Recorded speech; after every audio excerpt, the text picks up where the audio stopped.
Hello भाई, नमस्ते आप सभी को। मैं आपका दोस्त किशोर कुमार। इस वीडियो के अंदर में हम लोग जानने वाले कि एसएससी सीएचएसएल क्या है मेरा भाई, और इसके अंदर में कौन कौन से पोस्ट होते हैं, इसे पाने के लिए हमें क्या पढ़ना होगा, नहीं पढ़ना होगा, और अगर हम इसको पा लेते हैं, मतलब इसमें ज्वाइनिंग कर लेते हैं, तो क्या कुछ मतलब पेमेंट वेमेंट बनता है, सैलरी कितना बनेगा, सभी चीज़ों के बारे में डिटेल में बात करेंगे। क्या एग्जाम पैटर्न है, पिछले वर्ष में कौन चैप्टर से कितने सवाल पूछे गए, सभी चीज़ों के बारे में डिटेल में बात करेंगे। तो आज ये शुरू करते हैं। सबसे पहले हम यहाँ पर देख रहे हैं कि एसएससी सीएचएसएल 2024। अगर आप सबसे पहले ये जान लीजिए, अगर आप 12वीं पास है मेरा भाई, अगर आप 12वीं पास है तो इस चीज़ को आप भर सकते हैं, कोई दिक्कत वाली बात नहीं। आपका क्वालिफिकेशन सिर्फ 12वीं पास होना चाहिए, और वो मैटर नहीं करता कि आपका कितना परसेंटेज है। मतलब ऐसा कोई जरूरी नहीं कि भैया आपको 60% चाहिए ही चाहिए, या तो मैथ में चाहिए, फिजिक्स में, ऐसा कोई जरूरी नहीं है। 60% मतलब 12वीं पास है तो आप इस चीज़ को डाल सकते हैं, चाहे डिप्लोमा से 12वीं करें हो और चाहे किसी भी स्ट्रीम से करें, आर्ट्स कॉमर्स साइंस फर्क नहीं पड़ता, ठीक है। तो 12वीं पास होना चाहिए। सबसे पहले हम जानते हैं टाइप ऑफ पोस्ट। तो इसमें भाई 3 प्रकार के पोस्ट होते हैं, कुछ इस प्रकार से। सबसे पहले आता है आपका भाई, मतलब समझ लीजिए कि डाटा एंट्री ऑपरेटर, डीईओ जिसे हम शॉर्ट में कह देते हैं। दूसरा ये है लोअर डिवीजन क्लर्क, एलडीसी जिसे कह देते हैं। और तीसरा भाई जूनियर सेक्रेटरी असिस्टेंट, जिसे हम जेएसए कह देते हैं, ठीक है। अब हम एक एक करके जानते हैं कि इनका काम क्या होता है। सबसे पहले ये देख लीजिए कि डीईओ, डाटा एंट्री ऑपरेटर का काम क्या होगा भाई। इसका काम यही होता है कि कंप्यूटर में सभी चीज़ों को एंट्री करना होता है ऑफिस के अंदर में, और कोई बड़ी बात नहीं है, ठीक है। दूसरी बात मतलब आप समझ लीजिए ये कि एलडीसी क्या है। एलडीसी मतलब लोअर डिवीजन कलर का जो काम होगा वो किस प्रकार के काम है, तो मैंने साफ साफ लिख दिया है कि एलडीसी की जिम्मेदारी में क्या लिखा है, एलडीसी की जिम्मेदारी में दैनिक कार्यालय कार्य, डाटा फाइलों और दस्तावेजों को व्यवस्थित रूप से बनाए रखना शामिल है, ठीक है। मतलब जो भी वहाँ पर काम होगा, दस्तावेज फाइल वगैरह, उसको सुरक्षित बना के रखना है। और इनके से जो ऊपर होंगे उनका भी अगर कोई उनको ऑर्डर देता है कि भाई ये काम करना है आज को, और मतलब कुछ भी काम होगा तो उनको करना होगा, ठीक है। इस प्रकार के काम इसका रहता है, और इसका सेम दोनों का, ये दोनों का सेम टू सेम काम है, और कोई बड़ी बात नहीं है, ठीक है। उसके बाद अगर मान लेते हैं कि आपने अगर यहाँ पर अपने पोस्ट ले लिया, ठीक है, अगर आपने लोअर डिवीजन क्लर्क में आपका सिलेक्शन हो गया। अभी सभी चीज़ें के बारे में बात करेंगे कि सिलेक्शन किस प्रकार से होता है, क्या नहीं होता है, क्या करना होगा, सभी चीज़ें बात करेंगे, ठीक है, चिंता मत कीजिए। तो अगर हम मान लीजिए मेरा सिलेक्शन इसमें हो जाता है लोअर डिवीजन क्लर्क में, तो मेरा आपका होता है ना प्रमोशन हो करके, तो हम यहाँ से यहाँ तक पहुँच सकते हैं, ठीक है। सबसे पहले यहाँ से जाएंगे जूनियर डिवीजन क्लर्क में, उसके बाद डिवीजन क्लर्क में, उसके बाद क्या लिखा है, सेक्शन ऑफिसर में बन जाएंगे, ठीक है मेरे भाई। तो अगर आपका डीईओ यानी कि डाटा एंट्री ऑपरेटर में सिलेक्शन होता है, तो यहाँ से आपका प्रमोशन होकर के data entry operator grade B में आपका प्रमोशन होगा। फिर यहाँ से आपका प्रमोशन होकर इसमें हो जाएगा ग्रेड सी में, फिर आपका हो जाएगा इसमें, ठीक है। तो कुछ इस प्रकार से होता है। जैसे आपका प्रमोशन होता है तो आपका जो सैलरी रहता है, तो इसमें अच्छा खासा सैलरी आपको बढ़ता है, इसमें थोड़ा सा ज़्यादा सैलरी है, इसमें थोड़ा सा कम है। सभी चीज़ों के बारे में बात करेंगे, बने रहिए हमारे साथ। अब एक बड़ी बात यह है कि भाई इसका सिलेक्शन के लिए हमारी एज कितना होना चाहिए। तो पहली बात तो आपको ये चीज़ बता दी है हमने कि भैया आपको 12वीं पास होना चाहिए। अगर 12वीं पास है तो आपका काम बन गया, आप इसमें डाल सकते हैं, ठीक है। तो मिनिमम एज जो हमारा होना चाहिए वो 18 होना चाहिए, और मैक्सिमम 27 के अंदर तक हम दे सकते हैं। और फिर एक अलग अलग कैटेगरी में आपका चलता है 33, 32, 42 तक चलता है अलग अलग कैटेगरी में, तो उतना ध्यान रखने की जरूरत नहीं है। आप मिनिमम 18, 27 यहाँ तक आप ध्यान रखिए, ठीक है। मिनिमम एज अगर आप 18 हो गए हैं तो आप इसको डाल सकते हैं 12वीं पास के लिए, ठीक है। और देखिए आगे बात करते हैं। आगे क्या है मेरा भाई, आगे यह है कि इसका चयन किस प्रकार से होगा। मान लेते कि हमने भर दिया, ये कर लिया, 12वीं पास है भैया, तो चयन किस प्रकार से होगा, ठीक है। तो चयन इसके कुछ इस प्रकार के टर्म्स होते हैं मेरा भाई। सबसे पहले टियर 1, ये टियर 1 क्या है, ये टियर 1 मेरा भाई एक एग्जाम है, ठीक है। इस एग्जाम में टोटल 200 नंबर के, मतलब 200 नंबर का परीक्षा होता है इसमें, जिसमें से आपको 150 से प्लस, 140, 50 से प्लस अगर ले आते हैं तो इसमें आप क्वालिफाई कर जाएंगे। टियर 1 में एक ऐसा एग्जाम, मतलब ऑब्जेक्टिव एग्जाम होता है, जैसे आपको ये दे देगा मेरा भाई कि 2 + 2 कितना होगा यार बताओ यहाँ पर, और 4 को ऑप्शन दे देगा कि 3 होगा, बी नंबर दे देगा कि 4 होगा, सी नंबर दे देगा कि 8 होगा, और D number none of this कुछ भी देगा, या 9 जो मन करे उसको दे दे। तो इसमें से चयन करना होता है कि क्या होगा, ठीक है। तो क्या होगा तो वो बताना होता है कुछ इस प्रकार से, मतलब ऑब्जेक्टिव सवाल। इसके बाद टियर 2, इसमें जैसे हम पास करते हैं फिर टियर 2 में आते हैं।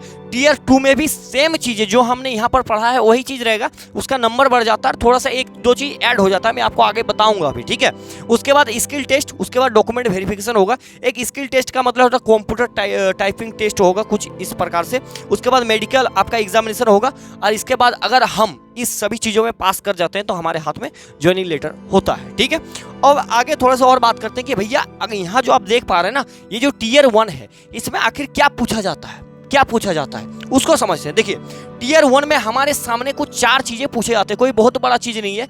एक जनरल मतलब देखिए पहले रीजनिंग पूछा जाता है, ठीक है, रीजनिंग, फिर एक जीके जीएस होता है, जीके जीएस, और आपका यहाँ पर मैथ होता है, और फिर होता है इंग्लिश, ठीक है। जीके जीएस का मतलब है कि भाई आपका करंट में क्या चीजें चल रहा है, आपका भूत में इतिहास में क्या कुछ हुआ है उनके नॉलेज आपको होना चाहिए, करंट में क्या हो रहा है ये नॉलेज होना चाहिए। मैथ में आपको थोड़ा बहुत ये नॉलेज होना चाहिए मेरा भाई कि 10 रुपये में एप्पल खरीद के लाया, 15 में बेचा तो लाभ हुआ कि हानि हुआ, मतलब कुछ इस प्रकार से चीज़ें मैं थोड़ा सा आपको हिंट दे रहा हूँ कि मैथ में आपको पता ही होगा। बाकी सभी चीज़ें बताऊंगा कि मैथ में कौन से चैप्टर है नहीं है, सभी चीज़ें बताऊंगा, ठीक है। अब देखिए जैसे मतलब यहाँ पर रीजनिंग जैसे आ गया तो रीजनिंग में टोटल 25 सवाल पूछे जाएंगे, उसी प्रकार से कुछ सवाल दे दिया जाएगा, 4 ऑप्शन दे देगा ABCD, भाई चूज करके मारो जो मतलब अच्छा लगे आपको। तो अब ये जो 25 सवाल है ना, ये एक एक सवाल 2-2 नंबर के हैं, एक एक सवाल 2-2 नंबर के हैं, तो ये 50 नंबर बन जाते हैं, ठीक है। कुछ उसी प्रकार से जनरल अवेयरनेस जो है जीके जीएस, ये भी 25 सवाल पूछे जाएंगे, एक सवाल 2 नंबर के तो ये भी 50 हो जाते हैं, ये भी एक सवाल 2 नंबर के तो ये भी 50 हो जाते हैं, ये भी एक सवाल 2 नंबर के तो ये भी 50 हो जाते हैं। टोटल हमारे सामने नंबर होता है 200 हमें, और क्वेश्चन होता है 100। इसे हमने सॉल्व करने के लिए टोटल 1 घंटे का समय दिया जाता है, ठीक है। 1 घंटा यानी कि 60 मिनट का समय दिया जाता है, और 60 मिनट के अंदर हमें इतना चीज़ें सॉल्व करना होता है। उम्मीद करें यहाँ तक आप बात समझ गए होंगे। इसमें एक फंडा और है मेरा भाई कि 0.5 नंबर का नेगेटिव मार्किंग चलता है। नेगेटिव मार्किंग क्या, मान लेते कोनो क्वेश्चन आपको नहीं आता है, ठीक है, और अगर अंदाज में आप मार्क कर दिए और वो भाई साहब मेरा गलत हो गया, और उस प्रकार से अगर 2 क्वेश्चन गलत हो गया ना, तो अगर आप 4 नंबर लाए थे, मान लीजिए कि 6 नंबर लाए और 2 क्वेश्चन आपका गलत हो गया, तो 2 क्वेश्चन में 0.5 और 0.5 दोनों जोड़ करके 1 बना देगा, और ये 1 आपका यहाँ पर माइनस होगा, तो टोटल नंबर आपका 5 बनेगा, ठीक है।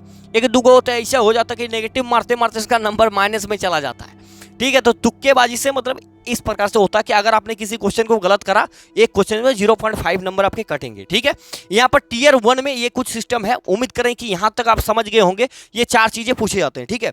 जिसे हम टीयर 2 को पास करते हैं तो टीयर 1 को पास करते हैं तो टीयर 2 में हमें बुलाया जाता है, ठीक है।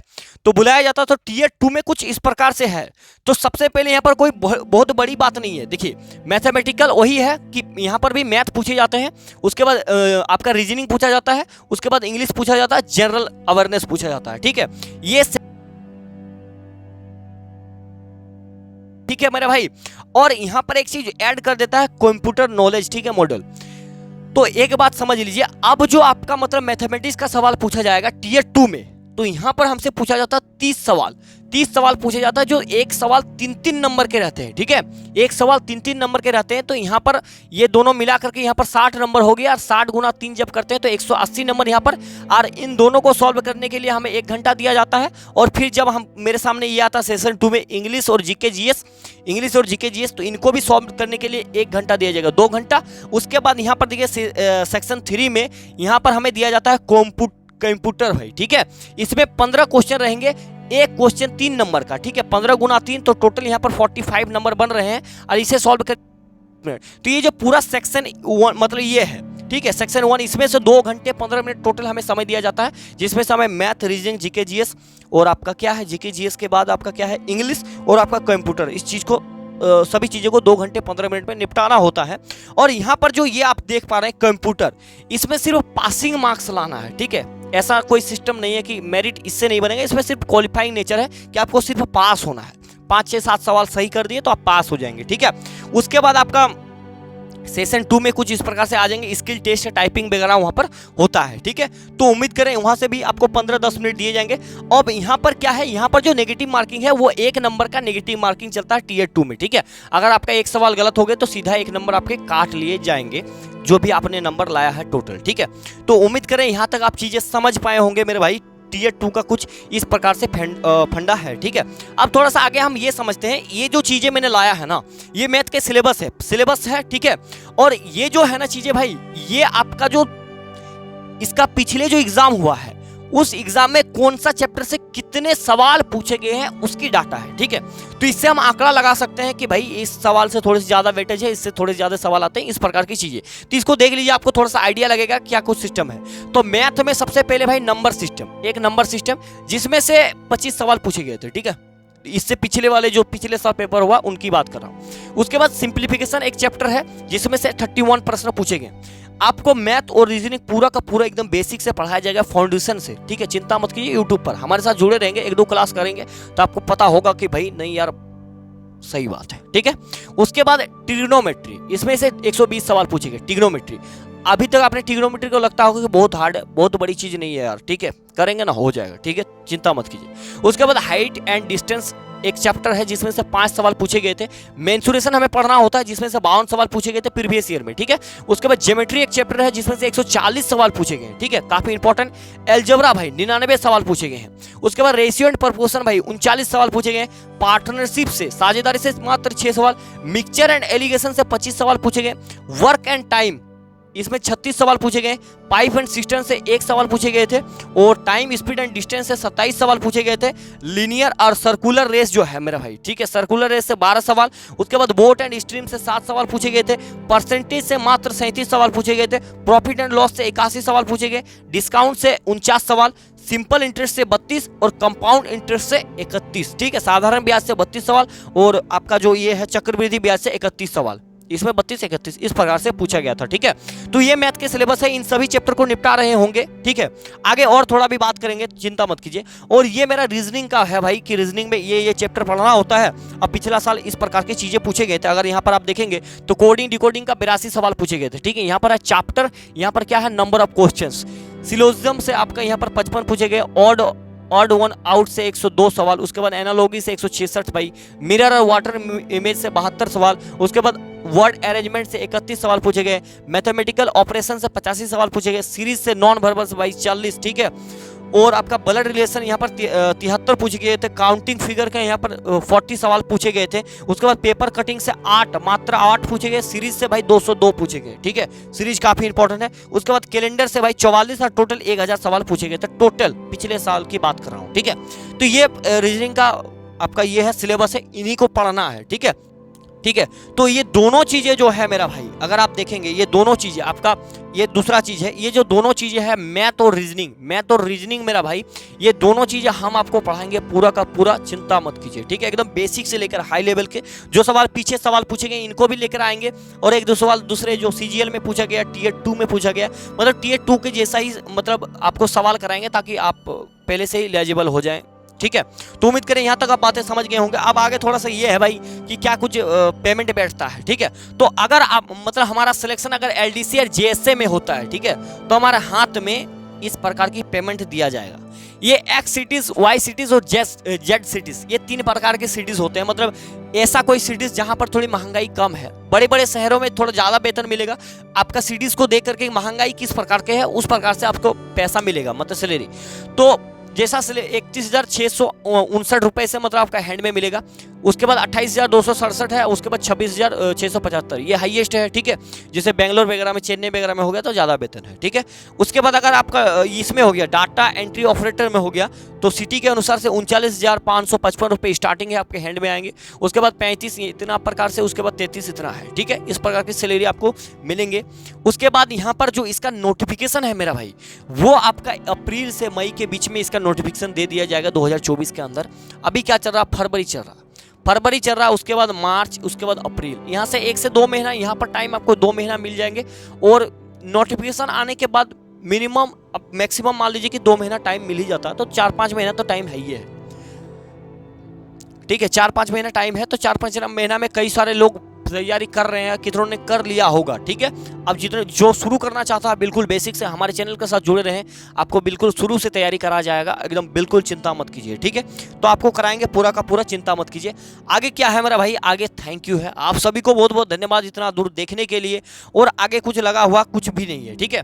तो उम्मीद करें ये सारी की सारी चीजें आप समझ पाए होंगे। पूरा का पूरा आपको मैथमेटिक्स और रीजनिंग एकदम बेहतरीन लेवल पर पढ़ाएंगे। आपको लगेगा कि मेरा भाई जो आपको पेड बैच में आप जहां कहीं भी पढ़ते हैं ना मेरा भाई, सेम टू सेम ठीक है, एकदम बेसिक से लेकर यहाँ से लेकर यहाँ तक के हम बातें करेंगे। आपको लगेगा पहले 1-2 क्लास देख लीजिए यार, नहीं अच्छा लगे तो क्या फर्क पड़ता, कोई फर्क नहीं पड़ता। तो उम्मीद कर रहे हैं ये चीजें आप सारी चीजें समझ पाए होंगे। तो आज की वीडियो को समाप्त करते हैं, मिलते हैं नेक्स्ट क्लास के अंदर। तब तक के लिए धन्यवाद, जय हिंद।